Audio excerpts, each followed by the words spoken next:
everyone, Lisa here from Lunatic Fringe in Liberty Township, and I am here with our makeup and hair stylist Hannah. Here's Hannah, who's going to be helping us today, and we're just going to do a quick video about how not to look as old as sometimes we don't want to. So I have actually volunteered my 60-year-old face and actually have done what we consider maybe the 5 wrong things that women as we age do, and then we're going to show you kind of an after shot. So the 5 things, just kind of top to bottom, we're going to start with the brows. As we age, we lose hair on our eyebrows. I don't know why. It disappears here and grows on our chin, but it does. Could be worse. Men get it in their nose and ears, so I guess we got the better of the deal. But we're going to talk about that. Also, if you look at my eyeliner and my mascara, it's really dark. And as we age, the whites of our eyes get a little more yellow, and the darker you ring around your eyes, the less white they look, and it also is just a little harsh because your skin tends to lighten up. We're going to talk about rethinking your concealer. A lot of times people just, if you can see my circles here, a lot of times people just put the concealer here and they put it underneath their foundation. We're going to show you how to kind of rethink that. So we've also got, we get a little jowly here, so we're going to talk about that with some highlighting, contouring, and then if you look at my lipstick, it's a little dark. As we age, our lips tend to thin a little bit, and the darker your lipstick is, the thinner your lips look. So this is just an example of kind of how someone might wear their makeup that makes them look a little aging. I am going to actually take my makeup off with our magic mitt and then show you kind of without makeup, and then Hannah's going to do those makeup tricks. So hang on, here we go. Okay, so I am going to take the makeup off with the magic mitt, and this is a Jane Iredale magic mitt. It's just water, and it takes it off very nicely. And I'll do this when I get home at night. I'll just use the magic mitt to take my makeup off. It's not an actual skin cleanser, so keep that in mind. But you can see it takes all of this makeup off with just water. That way when I go to bed, I can take off my makeup, put my moisturizer on, and then really scrub it in the morning. But if you're like me and tend to be lazy about taking your makeup off at night, this is a great item. Okay, so got all my makeup off. We're going to start with a base. I love the Jane Iredale BB cream. It's a beauty cream that's got some great botanicals, and I feel like it helps keep my skin protected from the sun because it protects from AV and UV rays. But what I love about it is it just takes 3 little dots on this blending brush. 2, 3. You can kind of see what I did there. And then you basically just dot around your face. Let me get up a little closer here so I can see. And then just start blending it in. And this is a full coverage, which is great, especially for me because I have pale skin that kind of blotches easily. And I feel like it covers everything up, and it can get in little crevices. Now at home, I'll use like that 10 times magnifying mirror, which is horrifying your first few times, but then you kind of get used to your little wrinkles and imperfections, and it's not as scary. So you can see just those 3 little dots does my entire face, and I'll actually kind of bring it down just to kind of help match things up a little bit. And this is really just the base. Now you'll notice that I did this before we put the concealer on.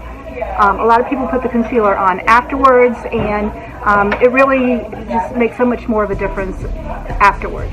Alright, so Hannah is going to start with the concealer, and again she's going to bring it down onto my cheekbone and again on top of the foundation. So I'll just let her go ahead and work her magic. So you can see, and she's doing kind of a triangle shape.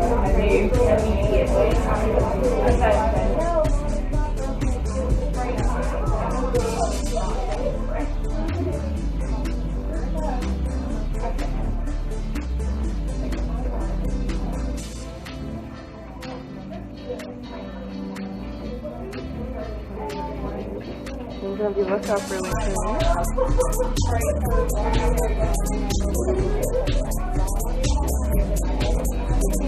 You can already see the difference there.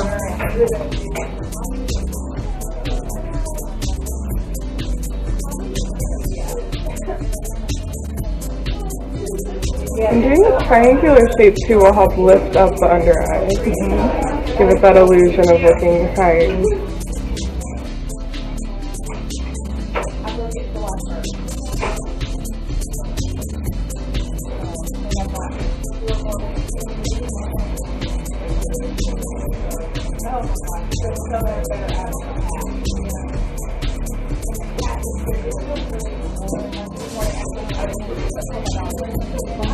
Okay, then the next couple things she's going to do is, I tend to, ever since I was born, I don't really have rosacea, but my skin is kind of blotchy and red. So she's just going to do a little stripe down my nose, and then she's going to cover up, I call them the ventriloquist dummy lines right here, and then a little around these little fine lines here.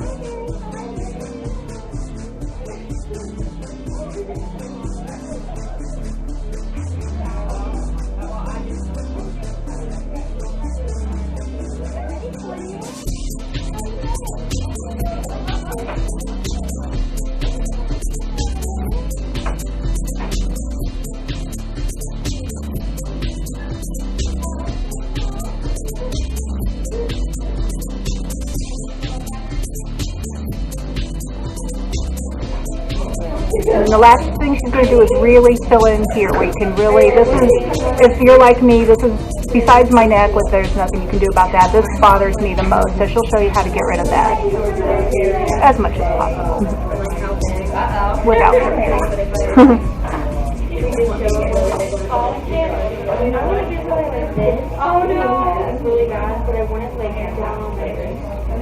All right, so big difference. Now she's going to use a mineral powder on top. Now, a lot of times, you know, people say once you're past 50, especially when you get to be 60, don't use powder because it shows those fine lines and wrinkles. But because this is the Jane Iredale powder is very high quality, and the trick is, and I'll actually even use a small brush and actually spackle in my crow's feet and different lines because it actually acts as a filler. And then we're going to spray a setting spray on top of it that makes it part of your skin, so you're not going to see those settle in kind of powdery lines.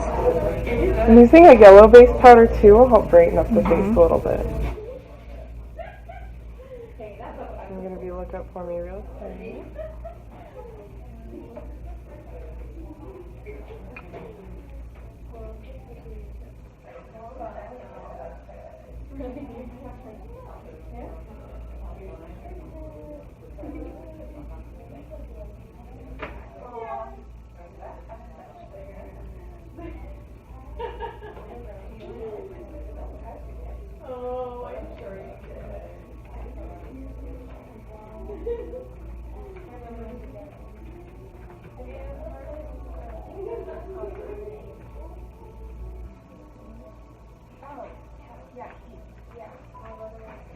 So I love this powder because it really gives you a flawless look. Right.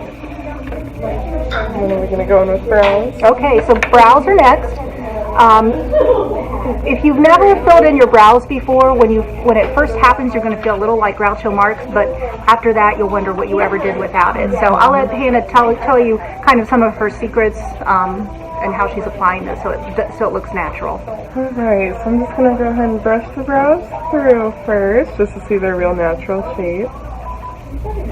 Then I'm going to go through and just do short hair-like little strokes in here. And this pencil is really nice because it applies really lightly, so you don't have to worry about getting that kind of Sharpie brow look.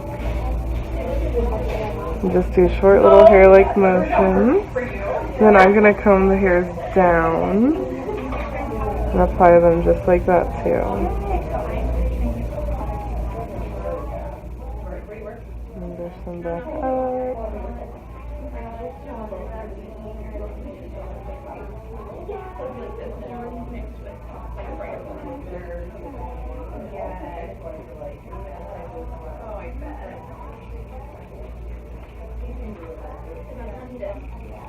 And that just gives that nice kind of natural look to the brows.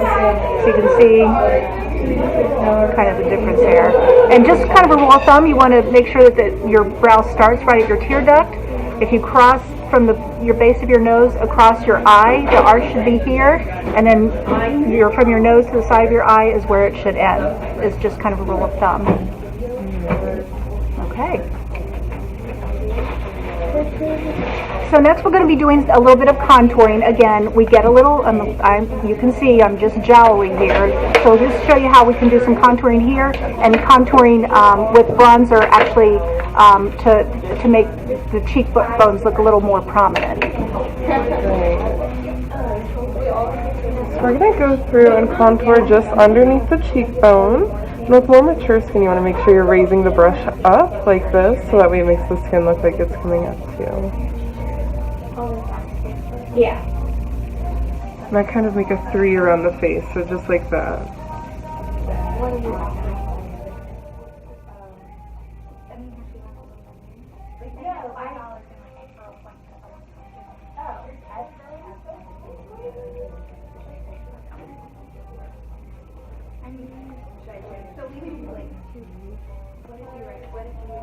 I said, I'm trying to get you guys to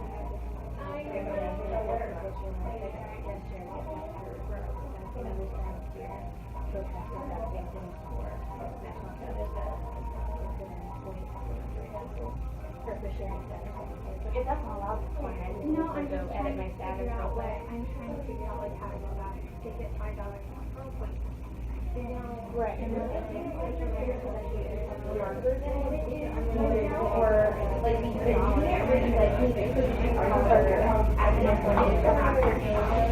All right, getting better.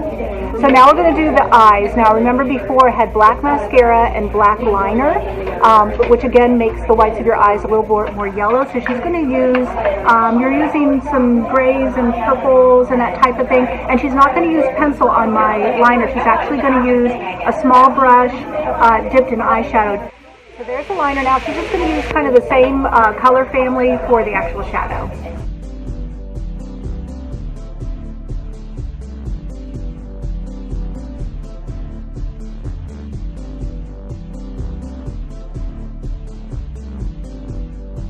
Alright, you're all set. So you can see that raccoon look is gone, and it's still some, it definitely looks like I have shadow on, but it's not as harsh, color-wise or application-wise. So the mascara she's going to use, was using black before, and there's nothing wrong with black mascara, but if you want to try to make those whites of your eyes look a little whiter, use something maybe gray or a little bit of navy.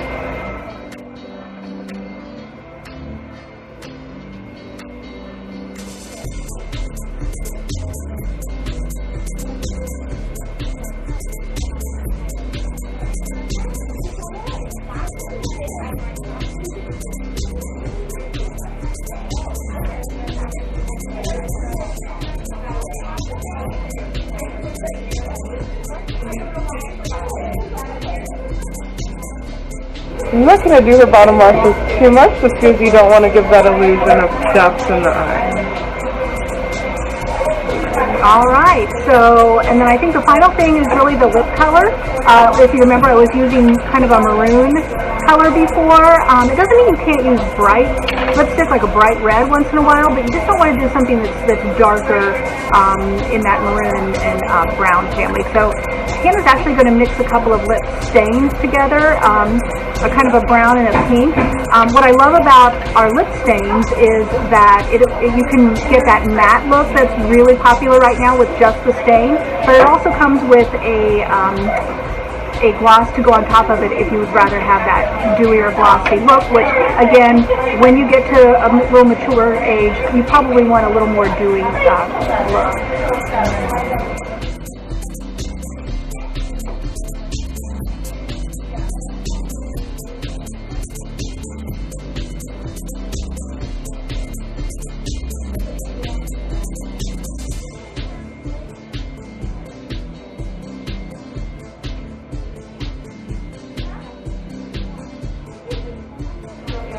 Alright, I'm trying to do this thing then. Yeah, that. That thing? The lipstick thing.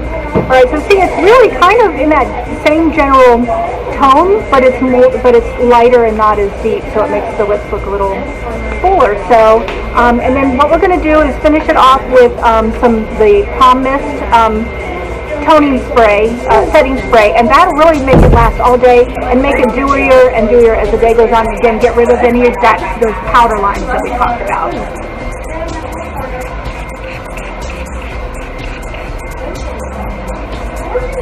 All right, and that's just makes you cough though.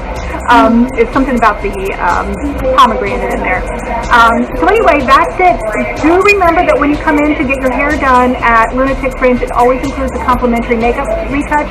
So if you would like that, just let us know. And thank you, Hannah. Say bye. Bye. Thanks for watching. Bye.